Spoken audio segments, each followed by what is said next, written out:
لہٰذا ان کی عبادت اور آہوزاریوں کی وجہ سے اللہ کی رحمت اور برکت میں بے حد اضافہ ہوتا ہے، جس سے گناہ گار بھی فیض اٹھاتے ہیں۔ اس مہینے میں خیر و برکت کی اس قدر فراوانی ہوتی ہے کہ اس سے پہلے والے مہینے یعنی شعبان المعظم میں بھی برکتیں پھیل جاتی ہیں۔ روزہ ہمیں زندگی کے ہر شعبے میں صبر کا درس دیتا ہے۔ روزہ میں انسان صبح سے لے کر شام تک بھوک اور پیاس برداشت کرتا ہے اور اپنے نفس کو لذت نفس سے روکتا ہے۔ جب انسان رات کو تراویح میں قیام کرتا ہے تو اس سے ہمیں سبق ملتا ہے کہ تکلیف میں صبر کرو، صبر ایک روشنی ہے جو ہمیں روزہ رکھنے سے حاصل ہوتی ہے۔ ہمارے جسم اور روح میں صبر کا مادہ پیدا ہوتا ہے جو انسانی زندگی میں قدم قدم پر کام آتا ہے۔ صبر کا پھل بہت میٹھا ہے۔ دنیا میں جو بھی تمہیں انتہا پر نظر آتا ہے وہ صبر کی منزل سے گزر کر ہی جاتا ہے۔ اولیاء کاملین اور مشائخ العظام اسی منزل سے نکل کر اکمل ہوئے۔ صبر کرنے والوں کے لیے بے حساب اجر ہے۔ بے شک صبر کرنے والوں کے ساتھ اللہ ہے۔ پھر اللہ نے قرآن میں بار بار فرمایا کہ نماز اور صبر سے مدد مانگو، اور ہمیں ہر طرح کا صبر روزے سے ملتا ہے۔ جو لوگ اس صبر کے مہینے میں بے صبری کا مظاہرہ کرتے ہیں، یعنی روزہ نہیں رکھتے یا روزہ رکھ کر غیبت اور بدگوئی کرتے پھرتے ہیں یا روزہ رکھ کر توڑ دیتے ہیں، تو انہیں قدرت کی طرف سے معاف نہیں کیا جائے گا، بلکہ اس کو پوری سزا ملتی ہے۔ اور وہ یہ کہ روزہ نہ رکھنے والوں کے لیے کھانے پینے سے برکت اٹھا لی جاتی ہے۔ وہ کھاتے پیتے ہیں مگر بھوک اور پیاس کم نہیں ہوتی۔ اس طرح غیبت کرنے والوں کو روزے کی تکلیف زیادہ محسوس ہوتی ہے، اور روزہ توڑ دینے والوں کو ایک کے بدلے میں لگاتار 60 روزے رکھنے پڑتے ہیں، جبکہ صبر کرنے والوں کے لیے اس مہینے میں خدا کی طرف سے رحمتوں اور برکتوں کا نزول ہوتا ہے۔ اور پورے آداب کے ساتھ روزہ رکھنے والا روزہ دار سارا دن کھائے پیے بغیر گزار دیتا ہے، لیکن پریشان نہیں ہوتا۔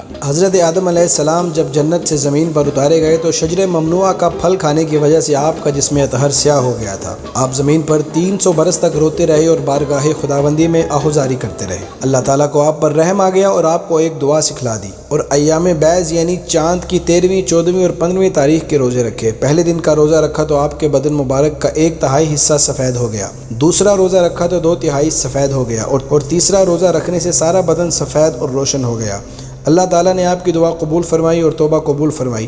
روزہ رکھنے کی ابتدا حضرت آدم علیہ السلام سے ہوئی۔ ایک روایت میں ہے کہ حضرت موسیٰ علیہ السلام اور ان کی قوم بنی اسرائیل کو اللہ تعالیٰ نے جب فرعون اور اس کی قوم کے ظلم و ستم سے نجات دی، حضرت موسیٰ علیہ السلام بما بنی اسرائیل بحر احمر سے صحیح و سالم پار کر کے فرعون اپنے لشکر سمیت دریا میں غرق ہو گیا تو عاشور کا دن تھا، جب حضرت موسیٰ نے شکرانے کے طور پر روزہ رکھا، اور پھر یہودیوں میں اس دن کا روزہ رکھنا شروع ہو گیا۔ جس وقت فرعون غرق ہو گیا اور اللہ تعالیٰ نے حضرت موسیٰ علیہ السلام کو وعدہ دیا کہ آپ پہاڑ پر 30 رات خلوت نشینی کریں اور 30 روزے رکھیں تاکہ تمہاری قوم کو ہدایت اور رہنمائی کے لیے تم کو تورات عطا فرمائی جائے، بس آپ نے کوہ طور پر ماہ ذی قعد کی 30 راتیں خلوت میں گزاری اور 30 روزے رکھے۔ مزید اللہ تعالیٰ نے 10 روزے رکھنے کا حکم فرمایا، چنانچہ آپ نے ماہ ذی الحج کے اول 10 دن بڑھا کر خلوت فرمائی اور روزے رکھے۔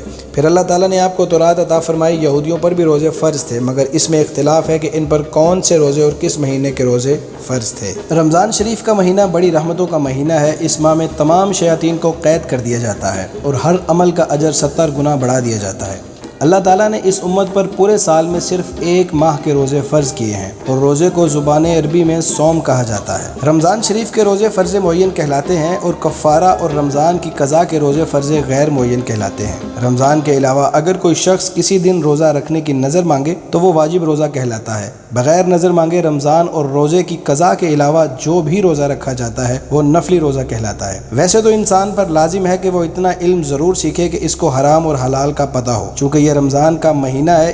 اس ماہ میں عموماً روزے کے مسائل سے واسطہ پڑتا ہے، اسی لیے روزے کے چیدہ مسائل آپ کی خدمت میں پیش کرتے ہیں، کیونکہ عوام الناس میں کچھ غلط قسم کے مسائل مشہور ہوتے ہیں، جیسا تیل، سرما یا انجیکشن لگوانے سے روزے کا ٹوٹ جانا، اور بعض لوگوں کو مسائل کا علم تو ہوتا ہے لیکن مسائل اچھی طرح ذہن نشین نہیں ہوتے، کیونکہ 11 ماہ کا وقفہ نسیان کو لازم کرنے کے لیے کافی ہے۔ روزے کی وہ صورتیں جن سے روزہ نہیں ٹوٹتا اور نہ ہی مکروہ ہوتا ہے، یعنی نہ ثواب میں کمی آتی ہے: آنکھوں میں دوا اور سرما لگانا اور سر میں تیل لگانا، پورے جسم پر تیل کی مالش کرنا۔ وہ صورتیں جن سے روزہ نہیں ٹوٹتا البتہ روزہ مکروہ ہو جاتا ہے، یعنی ثواب میں کمی ہو جاتی ہے: گوند یا اس طرح کی کوئی چیز چبانا، کوئی کھانے وغیرہ کی چیز منہ میں ڈالے رکھے اور ذرات حلق میں نہ جائیں، شہد یا تیل کو خریدتے وقت چکھنا بشرط حلق میں نہ جائیں، بغیر کسی عذر کے بچے کو کھانا چبا کر دینا، اپنے منہ میں بہت سا تھوک جمع کر کے نگل جانا، پانی کے حوض یا تالاب وغیرہ میں ریح کا صادر ہونا، اپنی بیوی کا بوسہ لینا، اس سے لپٹنا بشرطے جماع یا انزال کا اندیشہ ہو۔ روزے کی حالت میں ہر صورت میں ہونٹوں کا چوسنا مکروہ ہے، خواہ انزال کا خطرہ ہو یا نہ ہو۔ مسافر کو اگر کمزوری کا خطرہ ہو تو اس کا روزہ رکھنا مکروہ ہے۔ ٹوتھ پیسٹ استعمال کرنا بشرطے حلق سے اندر نہ جائے۔ بد نظری کرنا، روزے کی حالت میں شرمگاہ سے کھیلنا بشرطے کہ انزال نہ ہو۔ مرد کا اپنی شرمگاہ عورت کی شرمگاہ سے لگانا بشرطے دخول نہ ہو۔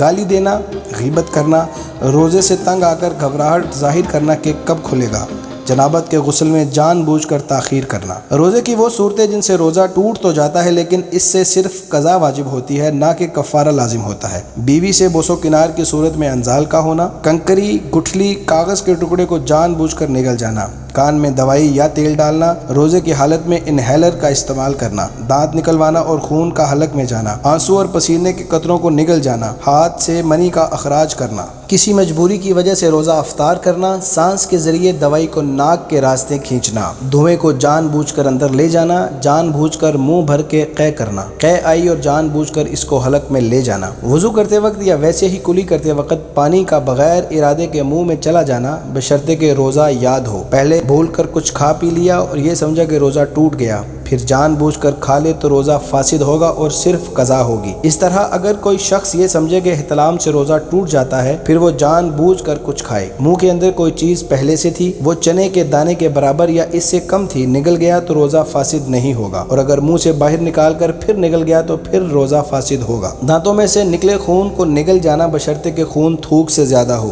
یہ سمجھا کہ صبح صادق نہیں ہوئی پھر کچھ کھا لیا، بعد میں معلوم ہوا کہ صبح صادق ہو گئی ہے۔ یہ سمجھا کہ غروب آفتاب ہو گیا، بعد میں پتہ چلا کہ سورج غروب نہیں ہوا۔ اپنے تھوک کو ہاتھ میں لے کر پھر نکل جانا، کچھ ایسی تیز دوا کو سونگھنا جس کی تیزی دماغ تک پہنچ جائے۔ وہ صورتیں جن میں کفارہ اور قضا دونوں لازم ہوتی ہیں۔ جان بوجھ کر روزے کی حالت میں کوئی ایسی چیز کھا پی لینا جس سے انسان کو نفع مقصود ہو اور اس سے انسان کی طبیعت نفرت نہ کرتی ہو اور عام طور پر اس کو انسانی نفع کے لیے استعمال کیا جاتا ہو، مثلاً روٹی، پانی، دوائی وغیرہ، ایسی چیز کو عمدہ کھا لینے سے قضا اور کفارہ دونوں لازم ہوتے ہیں۔ سگریٹ نوشی کرنا، جان بوجھ کر روزے کی حالت میں جمع کرنا۔ تو جی ناظرین، یہ تھی ہماری آج کی ویڈیو جس میں ہم نے آج آپ کو رمضان کے فضائل اور رمضان کے مسائل سے آگاہ کیا۔ اگر آپ کو ہماری ویڈیو پسند آئی ہے تو لائک کریں، کمنٹ کریں اور چینل سبسکرائب کر کے بیل آئیکن کو ضرور دبائیں تاکہ آپ کو آئندہ ہماری آنے والی اسلامی، تاریخی اور معلوماتی ویڈیوز بلا تاخیر ملتی رہیں۔